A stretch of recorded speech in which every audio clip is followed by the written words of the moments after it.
തമിഴ്നാട്ടിലെ കള്ളക്കുറിശ്ശിയിലേക്കാണ് നമുക്ക് പോകേണ്ടത്. അവിടുത്തെ വാർത്തയൊക്കെ നിങ്ങൾ അറിഞ്ഞിട്ടുണ്ട്. ഇതിനോടകം കള്ളക്കുറിശ്ശിയിലുണ്ടായ വ്യാജമദ്യ ദുരന്തത്തിൽ മരിച്ചവരുടെ എണ്ണം 32ആയി. 66 പേർ പുതുച്ചേരി, സേലം, വിഴുപ്പുറം എന്നിവിടങ്ങളിലെ ആശുപത്രിയിൽ ചികിത്സയിലാണ്.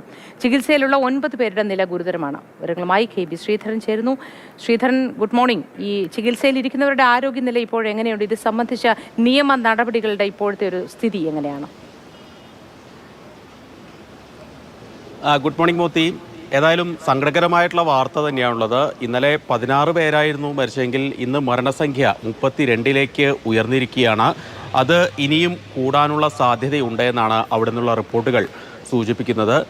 നേരത്തെ സൂചിപ്പിച്ച പോലെ തന്നെ 66 പേർ ചികിത്സയിലുണ്ട്. ഇതിൽ 9 പേരുടെ നില ഗുരുതരമായി തന്നെ തുടരുന്നു എന്നുള്ളതാണ് മനസ്സിലാക്കുന്നത്. ഏതായാലും ഈ വ്യാജമദ്യം കഴിച്ച നിരവധി ആളുകൾ ഇപ്പോഴും ആശുപത്രിയിലേക്ക് ചികിത്സ തേടി എത്തുന്നുണ്ട് എന്നാണ് ലഭിക്കുന്ന വിവരം. ഏതായാലും തമിഴ്നാട്ടിൽ ഈ വ്യാജമദ്യത്തിൻ്റെ ഒഴുക്ക് വളരെ കാര്യമായിട്ടുണ്ട് എന്ന് സൂചിപ്പിക്കുന്നത് തന്നെയാണ് ഈ സംഭവങ്ങളെല്ലാം തന്നെ.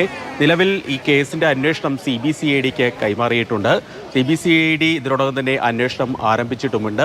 ഇതിൻ്റെ ശാസ്ത്രീയ പരിശോധനയ്ക്ക് ഉൾപ്പെടെ ഈ മദ്യത്തിൻ്റെ സാമ്പിളൊക്കെ അയച്ചിട്ടുമുണ്ട്. മെഥനോളിൻ്റെ അംശം ഇതിൽ കണ്ടെത്തിയിട്ടുണ്ട് എന്നുള്ള വിവരങ്ങൾ കൂടി പുറത്തു വരുന്നുണ്ട്. ഈ കേസുമായി ബന്ധപ്പെട്ട് 2 പേരെ ഇന്നലെ തന്നെ തമിഴ്നാട് പോലീസ് അറസ്റ്റ് ചെയ്യുകയും ചെയ്തു.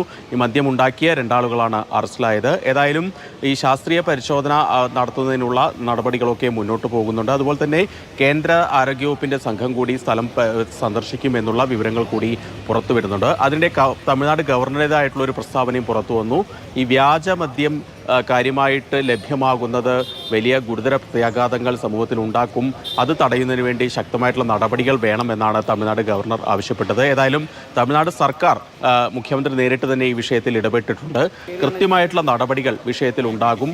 വ്യാജ ചാരായം അല്ലെങ്കിൽ വ്യാജമദ്യം നിർമ്മിക്കുന്നവർക്കെതിരെ കർശന നടപടി ഉണ്ടാകുമെന്നുള്ള ഒരു കാര്യം കൂടി അദ്ദേഹം പറയുന്നു. ഇതിനോടൊപ്പം തന്നെ ഈ ഭരണകക്ഷിയുമായി ബന്ധപ്പെട്ട ചിലർക്ക് ഈ വ്യാജമദ്യ നിർമ്മാണവുമായി ബന്ധപ്പെട്ട് ഭരണകക്ഷിയുടെ പ്രാദേശിക നേതൃത്വത്തിൽപ്പെട്ട ചില ആളുകൾക്ക് ബന്ധമുണ്ട് എന്നുള്ള ആരോപണങ്ങളും ഇപ്പോൾ ഉയരുന്നുണ്ട്. ഏതായാലും കൂടുതൽ ആളുകൾ ചികിത്സ തേടി എത്തുന്നു.